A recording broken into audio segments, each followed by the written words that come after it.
علی محمد خان صاحب، یہ آج ہم نے دیکھا یہ احتجاج میں خاصی شدت تھی. کیوں اس قدر شدید احتجاج کیا؟ مشترکہ اجلاس تھا، نیا پارلیمانی سال کا جو آغاز تھا، تو کیا وجہ تھی کہ اس قدر شدید احتجاج آپ لوگوں کی طرف سے کیا گیا؟ بہت شکریہ. بسم اللہ الرحمن الرحیم. اللہم صلی وسلم مبارک علی سیدنا محمد وعلی آل محمد صلی اللہ علیہ وسلم. احتجاج تو ڈیو تھا رحمان صاحب، احتجاج ڈیو تھا کیونکہ ستم بالائے ستم کہ ایک تو قوم کے لیڈر کو اٹھا کے جیل میں پھینک دیا گیا ہے کہ اس کا واحد گناہ یہ ہے کہ اس نے قوم کی نظریاتی سرحدوں کی حفاظت کی ہے. سائفر کیس کیا ہے؟ سائفر یہی ہے کہ کیوں ایک شخص اتنی جرت پیدا کی کہ اس نے قوم کو اعتماد میں لیا. یہ حق تو وزیر اعظم پاکستان کو عوام نے دیا ہے، آئین نے دیا ہے. اس کے پاس یہ رائٹ ہے کہ وہ یہ فیصلہ کرے گا کہ نیشنل انٹرسٹ میں کیا چیز ہے. دوسری چیز یہ ہے کہ دیکھیے، جماعت ہماری توڑ دی، لیڈرشپ کو ہمارے اپنے گھر رخصت کر دیا، اور آدھے سے زیادہ لوگوں کو جماعت چھڑوانے کے بعد ہمیں الیکشن بھی نہیں لڑا، اور جو قوم نکلی ہمارا انتخابی نشان چھیننے کے بعد قوم نکلی اور ایک خاموش انقلاب کے ذریعے وہ تحریک انصاف کو حکومت میں اپنی طرف سے لے آئے. تو رحمان صاحب، اب فارم 47 پہ آپ نے ہماری آدھی کے قریب سیٹیں ہماری ضائع کرا دی. 178 ہمارا فگر ہے اور ہم 90 92 پہ 93 پہ ہمیں محدود کر دیا گیا.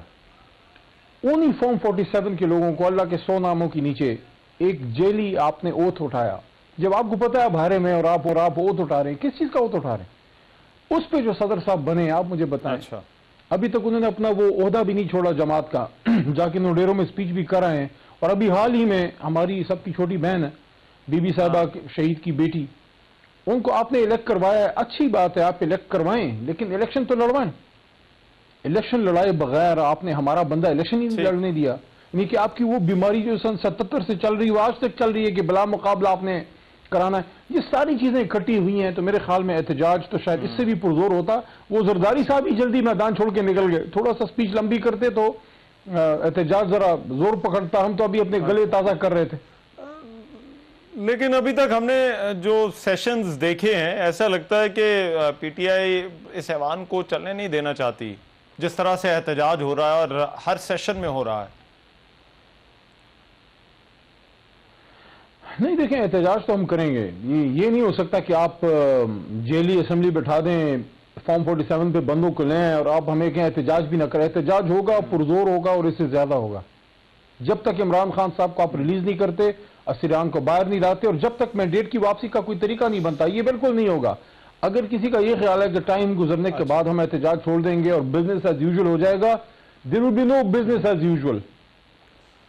عمران خان صاحب کو باہر نکالنا پڑے گا. پارلیمان ہے، پارلیمان کا کام چلنا ہے. ابھی تو اگلا جو بڑا مرحلہ ہے کام کے لیے وہ تو علی محمد خان صاحب پارلیمانی کمیٹیوں کا بھی ہے. تو کچھ سوچا ہے، پارٹی نے کوئی فیصلہ کیا ہے کہ جانا ہے یا نہیں جانا؟ دیکھیں، کمیٹیوں میں ہمیں کوئی خیرات تو نہیں دے رہا. ہم الیکشن جیت کے آئے ہیں، ہمارا جو رائٹ ہے وہ ہم لیں گے. جو کمیٹیز میں ہمارا رائٹ بنتا ہے وہ لیں گے، لیکن جو نہیں دیا اس کے لیے بھی جدوجہد کریں گے. خواتین کی ہماری سیٹیں نہیں دیں. خیبر پختونخوا کو آپ نے سینٹ میں الیکشن لڑنے کا حق تک نہیں دیا. میں کمیٹیوں کے حوالے سے کہ وہاں پر جو پروسیڈنگز ہوں گی، کارروائی میں پارٹیسپیشن آپ کی اس طرح سے ہوگی جس طرح سے نارملی ہم نے پارلیمانی ایوانوں میں دیکھی ہے؟ دیکھیں، کمیٹیز میں اپنی ہم جو ہمارا رول ہے وہ ادا کریں گے. پارلیمنٹ کے اندر جو ایشوز ہیں وہ ہم اٹھائیں گے، لیکن احتجاج بھی ہم کریں گے. احتجاج ہمارا رائٹ ہے، وہ ہم کریں گے. ٹھیک. اور سینٹ کا ایوان ابھی تک نامکمل ہے، اس حوالے سے پی ٹی آئی نے کیا سوچا ہے؟ کس طرح سے دیکھتی ہے سینٹ کے اس ایوان کو؟ وہاں پر تو الیکشن بھی ہو گئے، چیئرمین سینٹ کا، ڈپٹی چیئرمین کا، معاملات آگے بڑھے ہیں. دیکھیں، سارا کام ہی فالٹی ہے، سارا کام ہی غیر آئینی چل رہا ہے. دیکھیں، ماضی میں بالکل ایسا ہوا کہ کچھ سیٹیں خالی رہیں اور اس کا چیئرمین اور ڈپٹی چیئرمین کا الیکشن ہوا. میں نے جو دلائل دیے لا منسٹر صاحب نے سینٹ میں وہ میں نے سنے تھے. جو ہمارے علی ظفر صاحب نے جب بات کی تو اس کے جواب میں تارڑ صاحب بولے تھے حکومت کی طرف سے. علی ظفر صاحب کا منطق یہ تھا, ان کا سارا لاجک, اس کا گفتگو کا خلاصہ یہ تھا کہ آرٹیکل آئی تھنک 60 بنتا ہے میرے خیال میں, 59-60 ہے, کہ اس کے مطابق جب تک عوام پورا نہیں ہوتا آپ چیئرمین سینٹ اور ڈپٹی چیئرمین کا الیکشن نہیں کر سکتے. اس کے مقابلے میں جو دلیل دی تارڑ صاحب نے وہ یہ تھی, لا منسٹر صاحب نے, کہ اس طرح تو کبھی بھی کوئی استعفیٰ دے دے, کبھی عوام پورا نہیں ہوگا تو کیا الیکشن نہیں ہوگا. میں اس منطق کے کاؤنٹر پہ یہ بات رکھوں گا کہ یہ 1 سیٹ 2 سیٹ یا 10 سیٹوں کی بات نہیں تھی کہ کسی نے استعفیٰ دے دیا یا خدا نہ خواستہ کوئی ممبر فوت ہو جائے تو وہ خالی ہو جاتی ہے سیٹ. یہ پورا ایک صوبے کا الیکشن نہیں ہوا, جو ماضی میں کبھی ایسا نہیں ہوا کہ پورے صوبے میں الیکشن نہ ہو اور سینٹ جو ہاؤس آف فیڈریشن ہے جو پورے پاکستان کو یکساں ریپرزینٹ کرتا ہے, وہاں ایک صوبے کو سائڈ پہ کر کے کہ آپ تو ادھر ذرا دیوار سے لگے نا, ہم ذرا اپنا ایوان چلا لیں. یہ کیسے ہو سکتا ہے؟ یہ تو بہت بڑا جرم کیا ہے, بہت بڑا ظلم کیا ہے کہ آپ نے پختونخوا پورے ایک فیڈریٹنگ اکائی کو باہر کر کے کہ ہم نے اپنا ایوان کیسے آپ پورا کر سکتے ہیں؟ آپ پختونخوا کے بغیر پاکستان کو کیسا پورا کر سکتے ہیں؟ ہم یہ جو 4 اکائیاں ہیں یہ پاکستان کا جو ہے لازم و ملزوم ہے. پنجاب الیکشن میں نہ ہو, میں پختونخوا سے کہتا ہوں میں اس الیکشن کو نہیں مانوں گا, پارلیمانی پنجاب کو نمائندگی نہ دی جائے. آپ کیسے پختونخوا کے ساتھ یہ کر سکتے ہیں؟ یہ پارلیمانی امور کا جو پورٹ فولیو ہے اور دہائی ہوئے رحمان دیکھیں, you are yourself a liar, آپ خود وکیل ہیں, آپ کو چیزوں کی سمجھ ہے کہ دیکھیں مائٹ از رائٹ سے نہیں چلے گا ملک, مائٹ از رائٹ سے آپ برما کو چلا سکتے ہیں, پاکستان کو نہیں. یہ اسلامک نیوکلیر اسٹیٹ ہے, یہاں سب کی رائے بات میری ذرا گزارش کو مناسب نمائندگی دینی پڑے گی. دیکھیے آپ کے پاس بھی پارلیمانی امور کا پورٹ فولیو رہا ہے, وزیر مملکت آپ رہے ہیں, لیکن معاملات تو پارلیمان کے اندر چلنے ہوتے ہیں یا حکومت کی طرف سے جو ہے وہ کوشش کی جاتی ہے. آپ کی طرف سے معاملات کیا بالکل نو کوآپریشن پر ہی ہیں یا پھر آپ کو لگتا ہے کہ کوئی آگے جا کر جو ہے وہ کوئی راستہ کھل سکتا ہے حکومت کے ساتھ پارلیمانی امور کی جہاں تک بات ہے وہاں پر کوئی کوآپریشن ہو جائے یا کوئی انگیجمنٹ ہو ان کے ساتھ؟ کیوں نہیں ہو سکتا؟ ہم کوئی جنگل سے تو نکل کے نہیں آئے. یہ چند مہینے پہلے کی بات ہے, مطلب ہے 2 سال ہو گئے, کوئی 20 سال تو نہیں ہوئے. پورا ملک ہمارے پاس تھا الحمدللہ, ہم نے پورا ملک چلا کے دکھایا, کرونا میں چلا کے دکھایا, جب امریکہ جاپان جرمنی بند تھا ہم نے 3 پہ جی ڈی پی چلا کے دکھائی ہے, 6 کی جی ڈی پی پہ ملک چھوڑا ہے. کدھر گئے وہ 6 کی جی ڈی پی؟ رحمان صاحب مجھے بتائیں, جو 17-18 ارب ڈالر کا فوریکس ریزروز ہم چھوڑ کے گئے تھے وہ کدھر چلے گئے؟ وہ پانی میں بہ گئے. دیکھیں ہم کشمیر, جی بی, مرکز, پنجاب, پختونخوا, بلوچستان, یہاں سب میں ہماری حکومت تھی اور سندھ میں ہمارا اپوزیشن لیڈر بیٹھا ہوا تھا. تو ایک ایسی جماعت کو جب آپ سائیڈ لائن کریں گے آپ کیسے چلا سکتے ہیں؟ آپ ملک نہیں چلا سکتے. دیکھیں آپ اس وقت ملک کو آپ نے ایک ایسی لائن پہ لگا دیا ہے, ان لوگوں کے حوالے کر دیا ہے. بالکل آپ مینڈیٹ لے کے آئیں, 2013 میں آپ مینڈیٹ لے کے آئے تھے, دیکھیں نا, آپ چلا رہے تھے ملک, ہم نے احتجاج کی, اس وقت بھی ہمارا مینڈیٹ چرایا گیا. لیکن اس وقت تو بالکل ہی دن دہاڑے ڈاکہ ہے نا کہ ایک جماعت جو 2-2.5 سے زیادہ سیٹیں جیت گئی ہے, قوم جس کے ساتھ کھڑی ہے, آپ نے اس کے خلاف لوگوں کو بیٹھا دیا ہے. تو ایسے تھوڑی نا حکومتیں چلتی ہیں. ایسے کو آپ عمران خان صاحب کو لے کے آئیں, باہر اسیران کو نکالیں, مینڈیٹ کی واپسی پہ بات کریں, پھر یہ ملک, پھر ہم ہر چیز پہ بات کریں گے. دیکھیں اگر عمران خان کو آپ نے جیل میں رکھا ہے, قریشی صاحب کو سب کو رکھا ہوا ہے, اور آپ نے مینڈیٹ کے اوپر مضبوط جو ہے جناب قدم رکھ دیا ہے, اور اب آپ بھائی کہتے ہیں کہ آ جائیں جناب معیشت پہ بات کرنی ہے, فلانے پہ بات. کون سی معیشت؟ وہ معیشت جس کا آپ نے گلا جو ہے وہ دبا دیا ہے.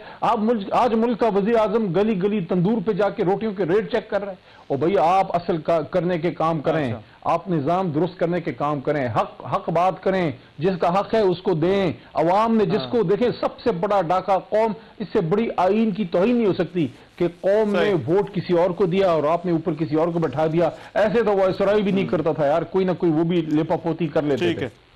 رائٹ, ایک اور معاملہ جس پر حکومت کی طرف سے آج جو ہے وہ تنقید کی جا رہی ہے, اور وہ جو شیر افضل مروت صاحب کا جو ہے وہ بیان آیا اور اس کے بعد حکومت کی طرف سے تنقید بھی ہے. ڈیفنس منسٹر نے تو یہ بھی کہا کہ ملک دشمنی ہے. پی ٹی آئی کی طرف سے اس کی تردید آ گئی ہے اور آج جو میڈیا ٹاک کی اس میں بڑا واضح طور پر کہا گیا، لیکن یہ کیوں ہے پی ٹی آئی میں مختلف باتیں آوازیں کیوں آتی ہیں؟ یہ بڑے حساس معاملات ہیں. پارٹی کئی دفعہ کوشش بھی کر چکی ہے کہ صرف جو ترجمان ہیں وہی بات کریں، وہ روف حسن صاحب بھی جو ہے وہ بار بار کہتے رہتے، لیکن یہ کیا جو پارٹی کے اندر ایک ڈسپلن دیکھا ہے یا ہونا چاہیے وہ کیا پی ٹی آئی میں نہیں ہے اس وقت؟ میرے خیال میں زیادہ ڈسپلن ہونا چاہیے. جو چیئرمین بیرسٹر گوہر کو اور سیکرٹری جنرل عمر ایوب صاحب کو امپلیمنٹ کرنا چاہیے. کچھ چیزیں بڑی حساس ہیں. سعودی عرب تو وہ ملک ہے جس نے یعنی کہ 98 میں جب دھماکے ہوئے نیوکلیئر، دنیا کا کوئی طاقت آپ کے ساتھ نہیں تھی. سعودی عرب تب بھی آپ کے ساتھ اور ہم بھی ان کے ساتھ. اور ابھی جو 2 عالمی اسلامی کانفرنسیں منعقد ہوئی ہیں، یہ تو میاں صاحب کے ہاتھ سے تو کچھ ہوتا نہیں ہے. عمران خان ہی تھے جو 2 عالمی کانفرنسیں اسلامک ہم نے کی تو سعودی عرب کے تعاون سے کی تھی نا.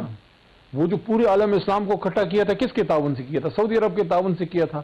اور جس طرح ڈیفرڈ پیمنٹ پہ اربوں روپے کی مدد کی تھی محمد بن سلمان صاحب نے وزیر اعظم عمران خان صاحب کے دور میں، تو وزیر اعظم عمران خان صاحب کا محمد بن سلمان صاحب کا تو ایک 2 بڑے اور چھوٹے بھائی جیسا رشتہ تھا اور ہے الحمدللہ. تو ایسی کوئی بات نہیں ہے. پارٹی نے اس کی وضاحت کر دی ہے. باقی ہمارے ترجمانوں کو میں سمجھتا ہوں، آپ کی بات سے میں ایگری کرتا ہوں، چاہے میں ہوں یا کوئی اور، کچھ حساس معاملات پہ ہمیں احتیاط کرنی چاہیے. رائٹ. اور ایک لاسٹلی فیض آباد دھرنا کمیشن کے حوالے سے پی ٹی آئی کا مطالبہ آیا ہے کہ اس رپورٹ کو پبلک کیا جائے. ایک تو کمیشن کی جو فائنڈنگز ہیں میں اس پر آپ کی رائے چاہتا ہوں، اور پھر یہ پبلک کرنے کا آپ کا مطالبہ کیوں ہے؟ کیا چیزیں ایسی ہیں جو آپ کو لگتا ہے کہ رپورٹ میں ذرا کھل کے سامنے آنی چاہیے اور ان پر بات ہونی چاہیے؟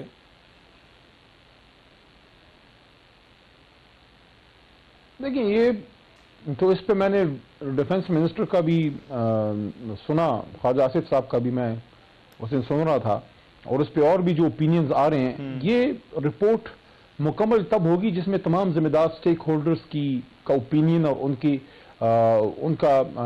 سٹیٹمنٹس آئے ہیں. بہت سی چیزیں اس میں نہیں ہیں.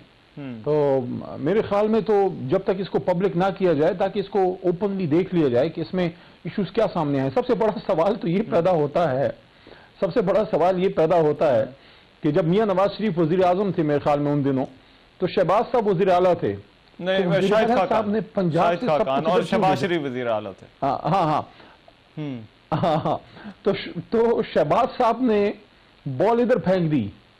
تو یہ اس پہ تو سب سے بڑا سوال آج کے وزیر اعظم صاحب سے بنتا ہے. تو کیا وزیر اعظم صاحب نے اس پہ کوئی، ہم تو خیر ان کو وزیر اعظم نہیں مانتے فارم 47 کے جو ہمارے وزیر اعظم ہیں، لیکن ان کا کوئی اوپینین اس میں ہے؟ کوئی سٹیٹمنٹ ان کی ہے کہ انہوں نے کون سی کوئی لاجک کے تحت پنجاب سے سب کو ویٹ دیا اور ان کو ادھر آنے دیا؟ یہ کیوں ایسا ہوا؟ دیکھیں ہمارے دور میں بھی ہوا، سنیں، ہمارے دور میں بھی یہی بھائی دوبارہ نکلے اسلام کے اس کے لیے، بہت بڑے جہاد کے لیے نکلے تھے. خان صاحب نے رسپانسبلٹی دی، مجھے دی، میرے ساتھ اسد قیصر تھے اور شاہ محمود قریشی صاحب. قریشی صاحب اور اسد صاحب جو ہے انہوں نے یہ ٹاسک میرے جیسے تفویض ہوا کہ میں نے جا کے مذاکرات کرنے تھے.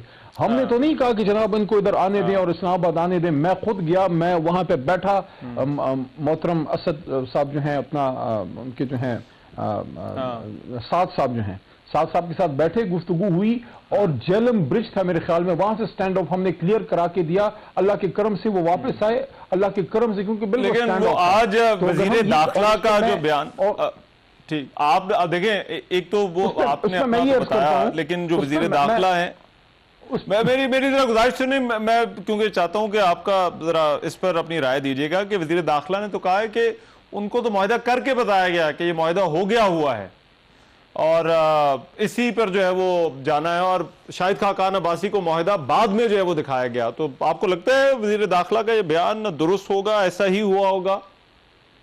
اور حکومت اس وقت کی حکومت اس پوزیشن میں، دیکھیے وزیر داخلہ صاحب پتہ نہیں ان دنوں کدھر تھے. پہلے تو وزیر داخلہ صاحب جو ہیں محترم نقوی صاحب مسلم لیگ نون میں باقاعدہ شمولیت اختیار کریں، اپنے گھر پہ وہ نون لیگ کا کوئی جھنڈا لہرائیں. علی بھائی احسن اقبال کی بات کر رہا ہوں، اس وقت کے وزیر داخلہ کس جماعت میں ویسے بائی دا وے یہ وزیر داخلہ صاحب ہیں کس جماعت میں؟ اگر نون لیگ میں ہے تو کیا ان کے گھر پہ نون لیگ کا جھنڈا ہے؟ ان کو ہم کیسے سیریس لیں، پولیٹیکلی سیریس لیں؟ وہ جدھر سے آئے ہیں ادھر ہی کو جواب دیں. اچھا میں اس وقت کے وزیر داخلہ احسن اقبال کے حوالے سے ذرا بات کر رہا تھا کہ ان کا جو بیان ہے وہ یہ آیا ہے کہ اس وقت ان کو بتایا گیا کہ یہ معاہدہ ہو گیا ہوا ہے. انہوں نے شاہد خاقان عباسی کو بعد میں پتہ چلا جو اس وقت وزیر اعظم تھے. دیکھیں یہی تو آپس میں یہ ڈرامے کرتے رہتے ہیں. جو شاہد خاقان صاحب آج کدھر ہے؟ اچھا یہ مطلب کوئی دیکھیں ایک جماعت کا سابق وزیر اعظم جماعت چھوڑ گیا, دوسرا جماعت کا بانی مبانی یہ میاں صاحب کو کوئی پتہ لگا ہے یہ پچھلے 1.5 مہینے ان کے ساتھ ہاتھ کون سا ہوا ہے کہ میاں صاحب تو لارا دیا گیا تھا وزیر اعظم بننے کا. آج مجھے سمجھ آئی ہے ویسے, ظاہر ہم بھی تھوڑا بہت اب ان چیزوں کو تھوڑا بہت سمجھنے لگے ہیں کہ جو مینار پاکستان میں میاں صاحب کا جلسہ تھا, میاں صاحب بڑے خوش تھے, شہباز صاحب بڑے فکر مند تھے اس اسٹیج پہ. آج شہباز صاحب بڑے خوش ہیں, میاں صاحب کو سمجھ نہیں لگ رہی کہ ان کے ساتھ ہوا کیا ہے. ابھی میں دیکھ رہا تھا آپ کے پروگرام میں کرمانی صاحب بڑے محترم ہیں, بڑے بھائی ہمارے, کرمانی صاحب کہہ رہے ہیں کہ ان کو جلسے نہیں کرنے. او بھائی آپ کس سے گلا کرنے؟ شہباز صاحب سے پوچھے کہ بڑے بھائی کو جلسے کیوں نہیں کرنے دیے, وہ کہہ رہے ہیں میاں صاحب نے جلسے نہیں کیے. او بھائی خدا لگتی بات کریں, میاں صاحب کے جلسوں کی وجہ نہیں ہے, عوام نے ریجیکٹ کیا ہے کرمانی صاحب آپ کی جماعت کو, عوام عمران خان کے ساتھ ہے. رائٹ, بہت شکریہ علی محمد صاحب ہمارے ساتھ موجود تھے. ایک بریک شامل کرتے ہیں, واپس آتے ہیں اس بریک کے بعد.